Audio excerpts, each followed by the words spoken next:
ഇത് തുടങ്ങാൻ കാരണം തന്നെ ഒരു പറ്റിപ്പിലൂടെയാണ് ഞങ്ങൾ ഇതിലോട്ട് വന്നത്. കാരണം ഞാനും വൈഫും ഒക്കെ ബാങ്കിൽ വർക്ക് ചെയ്തുകൊണ്ടിരിക്കുകയാണ്. ആ സമയത്ത് ഒരു 14 വർഷം മുമ്പ്. അന്നേരം എനിക്ക് അസുഖം വന്നു. അതായത് എനിക്ക് ചെറുതിലെ ഡയബറ്റീസ് ഉണ്ടായിരുന്നു. അതിനെ തുടർന്ന് എനിക്ക് കിഡ്നി ഫെയിലിയർ ആയി 14 വർഷം മുമ്പ്. അങ്ങനെ 2.5 വർഷം ബിസിനസ് ആരംഭിച്ചതിന് ശേഷം അല്ലല്ല, അതിന് മുൻപുള്ള കാര്യങ്ങൾ.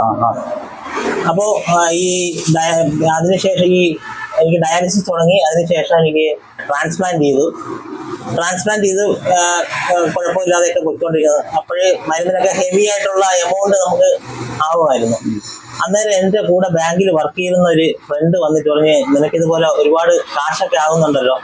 അപ്പൊ ഞാൻ ബാറ്ററി ഫീൽഡിലാണ്. ഞാൻ ഒരു പ്രമുഖ കമ്പനിയുടെ ഏരിയ സെയിൽസ് മാനേജറാണ് ബാറ്ററിയുടെ. അപ്പം നീ കുറച്ച് കാശ് ഇൻവെസ്റ്റ് ചെയ്യണമെന്നുണ്ടെങ്കിൽ അത് ഓർഡർ പിടിച്ച് നിനക്ക് അതിന്റെ ലാഭവിഹിതം തരാമെന്ന് പറഞ്ഞു.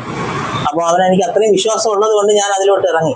അപ്പോൾ കുറച്ച് കാശ് നമ്മുടെ പ്രോപ്പർട്ടി കൊടുത്തതിന്റെ കുറച്ച് കാശ് ഉണ്ടായിരുന്നു. അങ്ങനെ ഞങ്ങൾ ഇറങ്ങി ആദ്യമൊക്കെ നമുക്ക് പ്രോഫിറ്റ് തരുമായിരുന്നു. പിന്നീടായപ്പോഴത്തേക്ക് ഇത് വൻ പറ്റിപ്പിലോട്ട് പോയി. അപ്പോൾ ഇപ്പോഴും ആ കാശ് ഞങ്ങൾക്ക് കിട്ടാനുണ്ട്.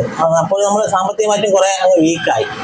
ആ സമയത്ത് ഞങ്ങൾ ആലോചിച്ചു, എന്തായാലും ഇതിൽ തന്നെ ഇറങ്ങി, അപ്പം ഇതിലോട്ട് തന്നെ നമുക്കൊന്ന് ഫോക്കസ് ചെയ്താലോ എന്ന് ചിന്തിച്ചു.